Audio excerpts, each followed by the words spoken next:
Project Medishare operates a trauma hospital, and so we have a lot of patients that do sustain injuries, young men and women who are shot, unfortunately, which there is a lot of in Haiti. Patients with all sorts of broken bones. With broken bones comes a lot of bleeding sometimes, and so that's where patients die. The lucky ones are the ones that make it to the hospital. Haiti is a country that doesn't have a good road system. They die on the road, they die in faraway cities, they die in hospitals that are under-equipped and under-trained to handle their care.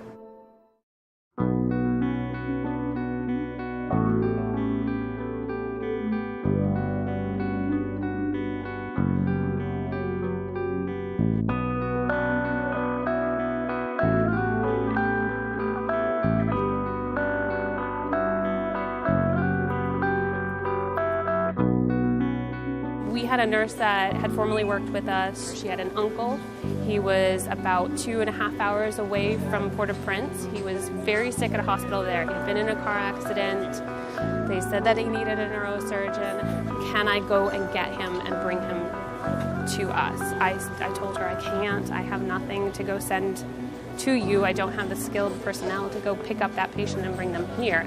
If your family or if you can provide transport to your uncle, we were more than happy to take them. She said that she would work on it. 2 days later, she came to me and she said, you know, never mind about that transport. He ended up dying, so we don't need the help anymore.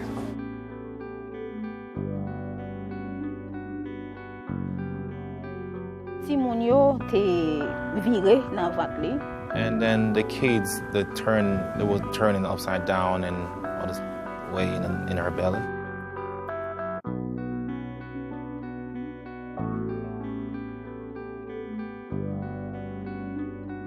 The only way that they could help that person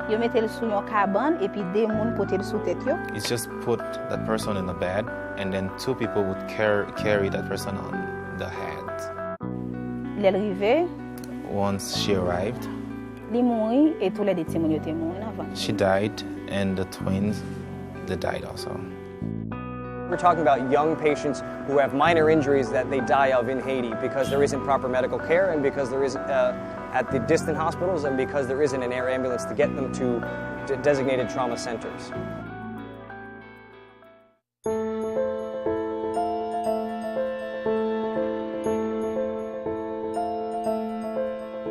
This will be the first air ambulance based in Haiti,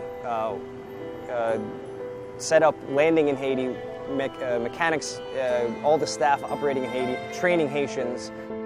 Opening up transport for critically ill patients around the country would just be such a phenomenal thing for people living in those outlying areas that just don't have access to health care. It's not for just one town, just one area. It's for the whole country. That's going to bring in, more likely to bring in investors, expatriate investors who feel comfortable working in the country now that there is a healthcare system that is there for them in case they need an emergency. Once they know that, they'll be able to get air transportation whenever that they will have a problem. This will help him to say, okay, now Haiti is like more advanced in things now, so let's make it happen. Fly to Haiti. And this is what Haiti Air Ambulance has done, is that they've come on the ground, learned what is necessary, what they're going to be working with, what's the real situation. This acts on quality of life. This acts on security, that means knowing that there is somebody there for you at a time that sometimes things are very difficult. So this has the potential. It's definitely life-changing for the country. There's no doubt about it. I mean, healthcare is a basic human right. The people of Haiti are very tenacious. They are very hardworking. They are not looking for someone to just hand them something. They're very proud.